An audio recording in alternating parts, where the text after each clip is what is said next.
வீடூர் அணை நிரம்பியது. கரையோர மக்களுக்கு வெள்ள அபாய எச்சரிக்கை. ஃபெஞ்சால் புயலால் பெய்த பலத்த மழையால் வீடூர் அணை முழுமையாக நிரம்பியது. பெஞ்சான் புயல் காரணமாக பல மாவட்டங்களில் காற்றுடன் கூடிய பலத்த கனமழை பெய்தது. பல இடங்களில் ஏரிகள் நிரம்பின. இதேபோல் விழுப்புரம் மாவட்டம் நேற்று முதலே பலத்த மழை கொட்டி தீர்த்தது.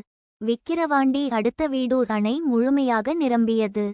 இதன் காரணமாக அணையிலிருந்து தண்ணீர் திறக்கப்பட்டுள்ளது. பொது மக்களுக்கும் வெள்ள அபாய எச்சரிக்கை விடுக்கப்பட்டுள்ளது. காற்றாற்று வெள்ளம் போல் காட்சியளிக்கிறது.